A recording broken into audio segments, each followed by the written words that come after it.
Hi guys, welcome to the channel. तो आज हम बात करने वाले हैं कि मेरे आईबी एसीआईओ में कैसे मार्क्स आए हैं। मेरी हार्डेस्ट शिफ्ट थी बट मेरे मार्क्स इतने अच्छे नहीं आए हैं। मैं इस वीडियो में बताऊंगा कि मेरे मार्क्स कैसे आए हैं और सेक्शन वाइज मेरे मार्क्स क्या रहे हैं। और आने वाले मंथ्स में एसएससी सीएचएसएल, एसएससी एमटीएस भी शेड्यूल्ड है। अक्टूबर में कह रहे हैं कि एसएससी सीएचएसएल होगा और नवंबर में 14 या 15 नवंबर से एसएससी एमटीएस भी शेड्यूल्ड है। प्लस ये वाली बात मैं कहना चाहूंगा कि मैंने यूपीएससी ईपीएफओ का भी फॉर्म भरा है और आने वाली वैकेंसीज में डीडीए की वैकेंसी भी, मैं पटवारी की ग्रुप सी की वैकेंसी है तो वो भी मैं भर दूंगा। लेवल 4 की जॉब है वो या लेवल 3 की, तो वो भी मैं भरने की सोच रहा हूँ। तो सबसे पहले मैं आपको एसएससी एमटीएस के बारे में बताना चाहूंगा। जो भी एस्पिरेंट एसएससी एमटीएस की तैयारी कर रहे हैं तो उनको एक वन स्टॉप सोल्यूशन बताना चाहूंगा। मैंने भी एसएससी एमटीएस 2024 में क्लियर करा है, वो भी 2 मंथ्स में, और मेरी भी यही सेम स्ट्रेटेजी रही है। मैं अपनी पर्सनल एक्सपीरियंस से बताना चाहूंगा, आप फॉलो कर सकते हैं। उससे पहले मैं आपको टेक्स्ट बुक के बारे में बताना चाहूंगा। टेक्स्ट बुक पे 27 सितंबर से 30 सितंबर के बीच में आपको सबसे लोएस्ट प्राइस मिलने वाला है पूरे ईयर में। और अगर आप 12 से 1 बजे के बीच में लेते हैं तो शायद आपको एक्स्ट्रा वैलिडिटी भी मिल जाएगी। तो अगर आप उसमें बाय करेंगे गुलाटी कोड लगा के तो आपको एक्स्ट्रा 12% ऑफ भी मिल जाएगा। तो आप एसएससी एमटीएस की तैयारी टेक्स्ट बुक से कैसे कर सकते हैं, मैं आपको ये बताने वाला हूँ। सबसे बड़ी चीज होती है एसएससी एमटीएस के लिए, वो क्या है, पीवाईक्यू। अगर आप पीवाईक्यू सेक्शन में जाओगे, एसएससी एमटीएस पे क्लिक करके टेक्स्ट बुक में पीवाईक्यू सेक्शन पे जाओगे तो 2024 के सारे आप मॉक दे देना। प्लस एसएससी एमटीएस के लिए सबसे ज्यादा जरूरी क्या है, चैप्टर टेस्ट। चैप्टर टेस्ट कौन से होंगे, एंशिएंट हिस्ट्री के या फिर ज्योग्राफी के चैप्टर टेस्ट हो जाएंगे, मॉडर्न हिस्ट्री के चैप्टर टेस्ट हो जाएंगे, पॉलिटी के, इकोनॉमिक्स के। इकोनॉमिक्स बहुत ज्यादा इंपॉर्टेंट है, तो इकोनॉमिक्स के चैप्टर टेस्ट आप बंद भूलिएगा लगाना एसएससी एमटीएस के लिए। प्लस इंग्लिश में आप वोकैब भी रिवाइज कर सकते हैं टेक्स्ट बुक में।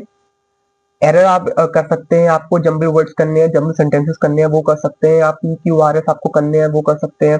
प्लस स्पॉटिंग दी एरर कर सकते हैं। तो जो भी क्लोज टेस्ट है क्लोज टेस्ट कर सकते हैं, पैसेज या पैसेज कर सकते हैं। तो आप पीवाईक्यू ये लगा सकते हैं। प्लस फुल टेस्ट भी दे रखे हैं इसके अंदर, तो आप वो भी अटेम्प्ट कर सकते हैं। और यही मेरी स्ट्रेटेजी थी। एसएससी एमटीएस 2 महीने में कैसे हो गया, और यही मेरी पर्सनली यही एक्सपीरियंस है कि मैंने कैसे क्लियर करा है। प्लस अगर आप ये कोड लगा के लेंगे गुलाटी तो आपको एक्स्ट्रा 12% ऑफ मिल जाएगा। तो और लिंक मैं डिस्क्रिप्शन में डाल दूंगा कि आपको कैसे बाय करना है। प्लस मैं आईबी एसीआईओ के मार्क्स डिस्कस कर लेता हूँ आपके साथ। मैंने 84 अटेम्प्ट करे थे और इसके अंदर मेरे 64 सही है और 20 गलत है।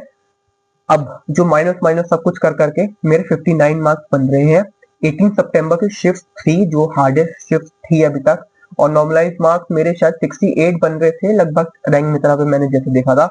मेरे सीए में करंट अफेयर में 5.5 बने हैं मार्क्स, जीके में 8.25 बने हैं। मैथ में जो मुझे बहुत ज्यादा डिफिकल्ट लगी थी, आईबीएसआई में बहुत ज्यादा डिफिकल्ट लगी और मैं ज्यादा अटेम्प्ट भी नहीं कर पाया था, और 10.25 उसमें मुझे बने हैं। रीजनिंग मुझे बहुत इजी लगी थी, तो मेरे फुल मार्क्स से 20 में से 20 थे रीजनिंग में। और इंग्लिश में मेरे 4 गलत थे और 16 ठीक थे, तो मेरे 15 मार्क्स बने हैं इंग्लिश में। और टोटल क्या है, 59 आउट ऑफ 100। तो मैं होपफुल हूँ कि प्री हो जाएगा इसका आईबीएसआई एसीआईओ का, लेकिन देखते हैं कि क्या होगा। रैंक मित्रा पे अगर आप चेक करेंगे ना अपना स्कोर, तो रैंक मित्रा पे जो मार्क्स फॉर रिव्यू है तो वो भी काउंट कर रहा है, लेकिन इंस्ट्रक्शन में आईबीएसआईओ में लिखा हुआ था कि मार्क्स फॉर रिव्यू के जो क्वेश्चन होंगे वो काउंट नहीं होंगे। क्यों काउंट नहीं होंगे, क्योंकि सेक्शन में लिखा हुआ था ऑब्वियसली, तो वो काउंट करके बता रहा है। तो आप अगर आप चेक कर रहे हैं और आपने मार्क करा हुआ है रिव्यू और आपका ठीक हो गया है वो, तो आप उसको काउंट मत करिए और उसको डिडक्ट कर लीजिए, तो वो आपको सही बताएगा। तो मेरे हिसाब से लगभग जो कट ऑफ होगी इसकी आईबीएसईआईओ की कट ऑफ, मेरे हिसाब से अगर आपके 60 प्लस आ रहे हैं नॉर्मलाइज मार्क्स, 60 प्लस आ रहे हैं रैंक मित्रा पे, अगर आपके 60 प्लस दिखा रहे हैं नॉर्मलाइज मार्क्स, तो अपनी तैयारी बिल्कुल करिए डिस्क्रिप्टिव की। लेकिन वो डिस्क्रिप्टिव भी बहुत लेट होगा, फेब मार्च में होगा। तो अभी एसएससी के एग्जाम्स में फोकस करिए, उसके बाद आईबी का देख लीजिएगा। प्लस अब एग्जाम आज लास्ट डेट है 26 में, जब ये वीडियो डालूंगा तो 26 होगी, तो एसएससी सीजीएल की लास्ट डेट है जब एग्जाम खत्म होंगे। प्लस एसएससी सिलेक्शन पोस्ट की आंसर की भी शायद 27 28 को या फिर एक हफ्ते के अंदर आ जाएगी। सीजीएल और सिलेक्शन पोस्ट के आंसर की एक साथ भी आ सकती है, अब कुछ पता नहीं है। तो उसके लिए भी मैं आपके लिए अपडेट ले आऊंगा कैसे कैसे मेरे मार्क्स आ रहे हैं। लेकिन मेरा एसएससी सिलेक्शन पोस्ट का पेपर इतना अच्छा नहीं गया है और मैं 140 एक्सपेक्ट नहीं कर रहा हूँ। मैं 130 ही एक्सपेक्ट कर रहा था, लेकिन 125 130 के रेंज में अगर आ जाएंगे तो थोड़ा सा ही होगा, क्योंकि वो थोड़ी टफ शिफ्ट थी मेरी, और लेकिन वो पेपर भी थोड़ा टफ ही था, टफा शायद ही था। तो और आपको अगर वीडियो थोड़ी सी भी हेल्पफुल लगी है अपने लिए तो आप सब्सक्राइब कर लीजिएगा चैनल को। और अगर आपको एसएससी एमटीएस के लिए और भी कुछ पूछना है तो आप कमेंट सेक्शन में बता दीजिएगा, मैं बिल्कुल वीडियो बना दूंगा उसके ऊपर। And thank you.